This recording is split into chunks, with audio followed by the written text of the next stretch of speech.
growth rate. And are you aware that in the first 5 months of this year, 60,000 foreigners have lost jobs?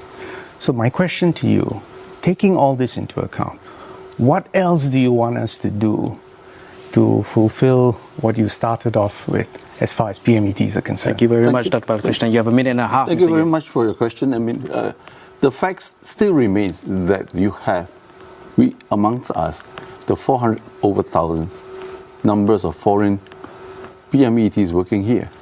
And the fact also remains that we have a number of our own PMETs that are out of job to the tune of 100,000. So logic will tell us that our own PMETs certainly could fill up some of the jobs that the current PMETs could do. And the government ought to be helping them to do the transition of getting the excess, quote-unquote, PMET to repatriate and our own PMET getting back to the job. It's a question of getting the foreign company, which are used to be running, to localize. And you can localize by two ways. One is to create an incentive for them to localize, and the other is to create the strict way of forcing them to localize by quota and things like that. As far as we know, your employment pass do not have a quota at all. This is one thing that the government should first do. Limit the number of employment pass that comes in. SP's quota should also be tightened, and all the more your work permit quota. Granted, we need foreigners to work here, but our position is that we have excessive number of people coming here at the expense of our own local talent. Our schools produce the best people, but they don't find jobs. That is the issue. Well, your time has just run out. Thank you for your answer. You now have a question as well that you can ask of Dr. Balakrishnan. Yes. I would like to ask the question that the government has stated that it's going to produce 100,000 jobs. My question is, what time frame are we talking about 100,000 jobs? Is it over the same year, 5 years, 10 years? And what kind of jobs you're talking about, the nature of jobs? Because you can create jobs that are like social distancing officers, digital ambassador, which are only temporary. We want jobs for our citizens, our Singaporeans to be lifelong career. And so maybe you can enlighten us what kind of jobs within this 100,000 well, I referred to the National Job Council led by S.M. Tharman. And you read carefully, he said 100,000 job opportunities. What does that consist of? Jobs, attachments, traineeships. What kinds of jobs and the time frame? Within the next 1 year, because we are having a crisis right now and we need to generate those jobs quickly. So we're looking at what we can generate now. And if people can't get into the job market straight away, get them onto the ladder upwards, and that is skills, and making sure that for even young graduates, they can get attachments, and we subsidize it. We provide incentives for companies. So this is a clear and urgent priority, I can assure you on that. As far as jobs, we need to keep people away from long-term unemployment, even in the depths of a crisis. So I think we're actually on the same page here. I hope you agree with me. This is something urgent. This is something we have to take all jobs that are possible, that we can harvest, and we've got to match jobs. And the longer term issue, however, you talk about lifelong jobs. I'm glad you brought that up. It is about skills. The more we can upskill our workforce, and this is not just for young people, but people our age, 40 to 60, right? Without that ability to transit into the jobs of the future, we will continually be arguing and cross-arguing at cross purposes. And I hope I've made this point to you, that we are trying, we're putting real money, and we're taking efforts, all out efforts to do this. It's run out, but you can turn your attention now to Dr. Lim, and you have that minute to ask your question. You know, Dr. Lim, I read your manifesto, and actually, to be honest with you, we could have written the same manifesto. We like that. And that's why people have called the Workers' Party PAP Light or PAP-like. It's almost a position where whatever line or stand the PAP has taken, you basically use that as your reference point, then take a half step to the left. And that's why we really don't have too many fundamental things to disagree about. But even that half step left... You need to get to your question, Dr. Balakrishnan. fiscal questions. And I'm just asking you, in all the, the little steps left, how are you going to, the trade-off with cost, and who pays for it? And how do you allocate that cost? Dr. Lim, Thank you.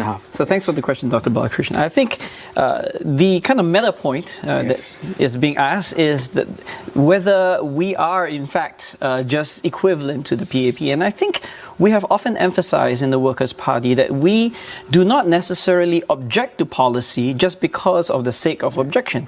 Ultimately, what we want is the right policy. I think the fact that we're having a debate and agitating toward an answer is a step positive in that direction. Now, you have then went on to say that what we have done is move to the left, and the kind of underlying query is that, well, perhaps by moving to the left, we are being irresponsible fiscally. Not at all. Well, I would like to emphasize, within the manifesto, we have actually done the math behind it, and everything within our budget is budget neutral. Now, what is true though is that it does entail a set of trade-offs, Yes. and I cannot emphasize this enough. I think where we fundamentally differ is where we think those trade-offs actually should occur. Now, the PAP would tend to side on the side of capital. We think, in fact, that for every dollar of national income, Singaporean workers already receive an insufficient amount. 42 cents, compare that to 55 cents in Japan, and much higher in other high-income countries. And we think that a rebalance of that kind of share of labor income is ultimately necessary. very good. Time for your question now. Yes.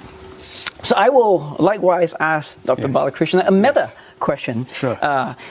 And the meta question is this: you have listed all the policies, and I agree with the spirit of the policies, which is the PAP has put in one of the largest stimulus policies post-COVID-19. Yes. But how much has the PAP actually evaluated the efficacy of its policies? And I ask this in the context of things that were already raised. Dr. Chi mentioned that productivity, in spite of the fact that since 1972, the PAP has tried to raise productivity unsuccessfully. You talk about the progressive wage model, but yet, as Mr. Yuan pointed out, we are still in a position where we still see the should get to elderly. your question very soon. And that is the question. It is how much the PAP has actually estimated the efficacy of the policies it rolls out, because I would have lack of confidence that their big budgets might actually do the job. Well, I think the first Now, point, Dr. Balakrishnan, the yes. first point is that actually you agree substantively with most of our policies. First point. You have a good question in terms of efficacy. And right now, you are right, we have put aside a 20% of our GDP fiscal stimulus. And you're right, this is unprecedented in our history. And even as an economist, you will know unprecedented internationally. But there is one key difference. We are funding this not by passing the burden to our children or grandchildren, but from our reserves. And you have to ask yourself, how come we have reserves? And it is a question of values. Our pioneer and Merdeka generation always believe in spending less than they earn on a recurrent basis. That's why we have the reserves, and that's why we can deploy that for a rainy day. This is a rainy day. Now, it's quite right question, efficacy, and we need to measure outcomes. Now, let's talk about productivity. Right? We're a city-state. We have to bring in investments.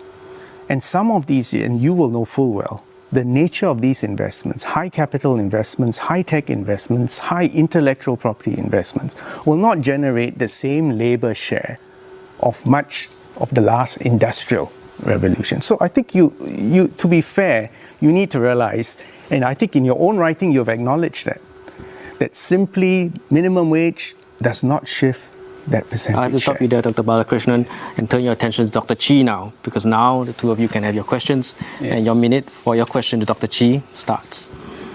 Dr. Chi, we have had many disagreements in the past. Professional ones. Sure. My question to you is, what is the total bill of all the schemes that you are proposing? And in particular, not only the total bill, but how are you going to allocate it to the taxpayers?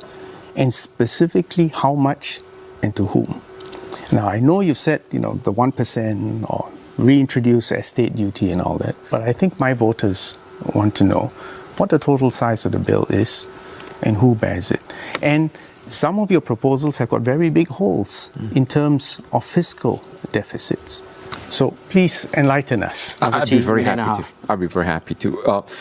I think you're referring to our proposals for the retrenchment benefit scheme, No, as well let's as just income take your question. on our GST. income Yes. for the elderly. And then we put these two together. We're talking about an annual budget of about $5 billion. All right. Now, compare that to what you just signed off just this year of $100 billion, nearly $100 billion. Even if the government did not take in any more revenue, it would take us 20 years for us to spend all the budget that you have allocated for just the next year or so. So let's put this into perspective. And I just also want to remind you that when you, in the last election, you accused us of being a tax and spend party, right? And that very melodramatically compared us to Greece and we'd be going down on the road to ruin. Well, guess what? After 2015, your party started raising prices and taxes on a slew of items, whether it's water tax by 30%, your bus fares, MRT fares by 12%, and so on and so forth, school fees, your town council fees. That whole slew of taxes went into spending, where I remind people that the budget that you blew in the Youth Olympic Games way back in 2010, and then the Auditor General came back and cited this government for overspending and not practicing financial prudence. Your time has This run is out, where Dr. I think the tax and spend policy applies to the PAP more than anyone Your time else. has run out, Dr. Chi. Your question now. Sure. I mentioned about labor productivity on the decline, GDP growth going the same downward trend, and unemployment in Singapore going up. And all this happening before COVID outbreak took place, right? And then you have, on top of that, foreign PMETs coming up as pass holders, employment pass holders continuing to rise. And over and above all this, Mr. Heng Swee Keat then comes up and tells in an interview, toys with the idea of bringing our population up to 10 million. Singaporeans are deadly worried about this proposal. Now, will you categorically tell Singaporeans right now that your party has no intention of raising our population to 10 million by continuing to bring in foreigners, especially foreign PMETs, into Singapore to compete with our PMETs for jobs? Your words run out. Dr. Balakrishnan, Dr. minute and a half. Chi, just today, the Prime Minister's office issued a statement advising people like you not to indulge in falsehoods. The Mind you, it was Mr. Heng Swee Keat that came up with the idea of a 10 million population. Give him his minute and a half. That's a cheap shot, Dr. Chi. I'll cite you the interview. That's a cheap that Mr. shot. Heng actually. Let me state for the record, we will never have 10 million. We won't even have 6.9 million. The government doesn't have a target for the population. What we want is a Singapore core that is demographically stable, able to reproduce ourselves, able to create opportunities and jobs for ourselves, and able to stay as a cohesive whole.